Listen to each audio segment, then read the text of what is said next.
Hi everyone, today we are going to start our chapter number 7 जो कि क्या है, एक पोयम है। ये गीत है, मूवी से लिया गया। क्या है उस गीत का नाम? साथी हाथ बढ़ाना। तो बच्चों, आइए आज हम इस गीत के बारे में जानेंगे। और इसकी कवि है साहिर लुधियानवी जी। तो आइए सबसे पहले हम साहिर लुधियानवी जी के बारे में कुछ जानकारी देखेंगे। तो बच्चों, साहिर लुधियानवी जी, इनका जन्म 8 मार्च 1921 में हुआ था तथा मृत्यु 25 अक्टूबर 1980 में हुई थी।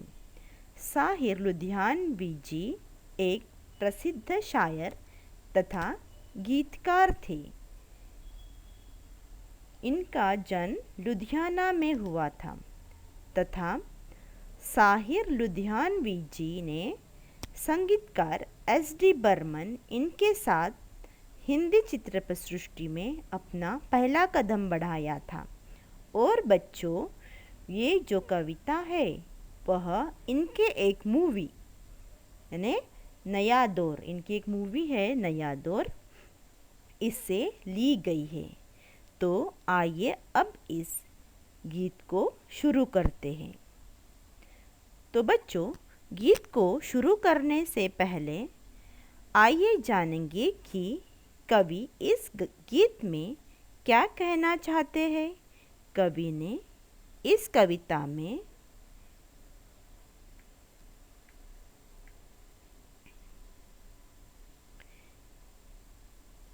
एक दूसरे को मिलजुल कर काम करने की प्रेरणा दी है और कहा है, साथ ही हाथ बढ़ाना।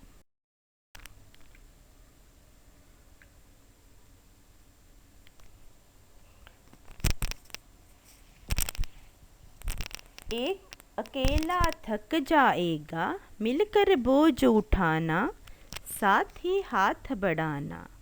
हम मेहनत वालों ने जब भी मिलकर कदम बढ़ाया, सागर ने रास्ता छोड़ा, पर्वत ने शीश झुकाया। फौला दी है सीने अपने, फौला दी है बाहें, हम चाहे तो चट्टानों में पैदा कर दे राहें, साथ ही हाथ बढ़ाना। यह इस गीत का पहला स्टांजा है बच्चों।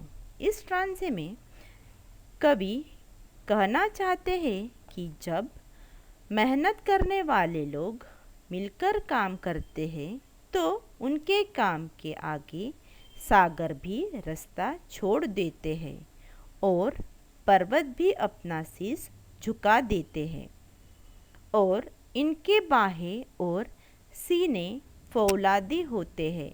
तो बच्चों, फौलादी यानी क्या होता है कि फौलादी यानी लोहे की, और वो चाहे तो चट्टानों में भी रास्ता बना सकते हैं। अर्थात जब हम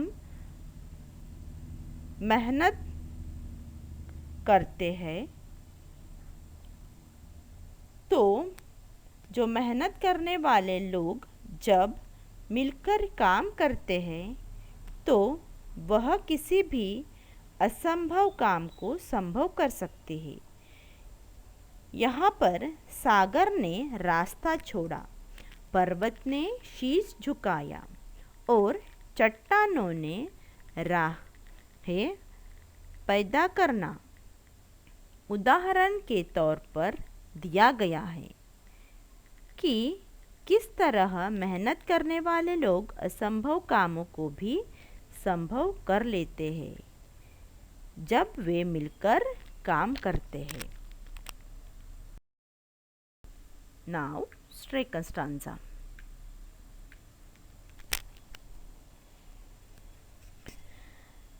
मेहनत अपने ले की रेखा, मेहनत से क्या डरना,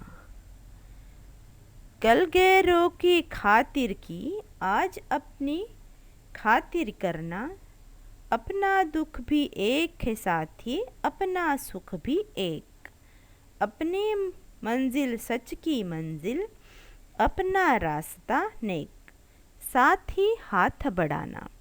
तो बच्चों, इस सेकंड स्टांजे में कवि ने मेहनत से जीना चुराने की बात की है और ये कहा है कि मेहनत करना तो अपनी हाथ की बात है, उससे हमें डरना नहीं चाहिए और अपनी उन्नति के लिए हमें स्वयं मेहनत करनी चाहिए।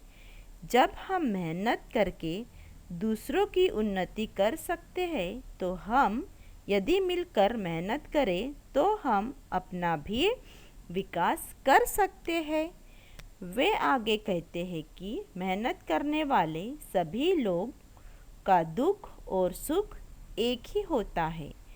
वे एक साथ दुखों और सुखों का सामना करते हैं। उनकी मंजिल सच्चाई की मंजिल होती है और उसे मंजिल तक पहुंचने का रास्ता भी नेक होता है।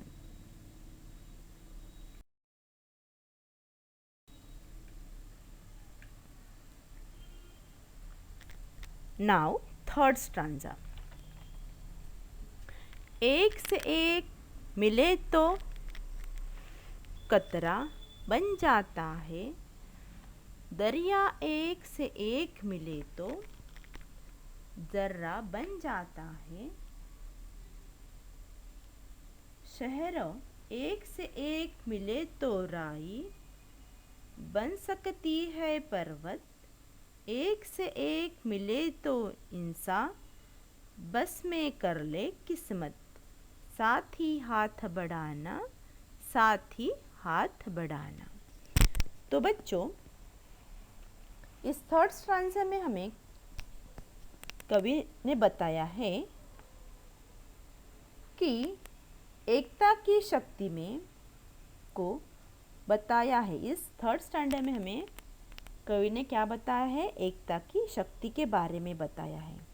वे ये कहना चाहते हैं कि संसार में बहुत शक्ति है और संगठन मीन्स हमें एकजुट होकर काम करना चाहिए, जिसमें भी क्या है? बहुत शक्ति है। जिस तरह छोटी छोटी पानी की बूंदें मिलकर समुद्र सागर बनता है, जिस तरह छोटे छोटे रेत के कण मिलकर सहरा अर्थात यानी रेगिस्तान बनता है, जिस तरह छोटे छोटे राई के दाने मिलकर पर्वत बन जाते हैं, उसी तरह अगर सारे इंसान आपस में मिलकर एक हो जाए तो वे कोई भी मुश्किल काम आसानी से कर सकते हैं। वे अपनी किस्मत को अपनी वश में कर सकते हैं। अपने वश में कर सकते हैं वो अपनी किस्मत में, मतलब अपनी किस्मत का अपने हिसाब से ढाल सकते हैं, जो चाहे जीवन में कर सकते हैं, साथ ही हाथ बढ़ाना। तो बच्चों, इस कविता से हमें क्या शिक्षा मिलती है कि हमें सब काम मिलजुल कर और मेहनत से करने चाहिए। जब हम मेहनत से कोई भी काम करेंगे तो जो चाहे वो फल या सफलता हमें निश्चित ही मिलेंगी।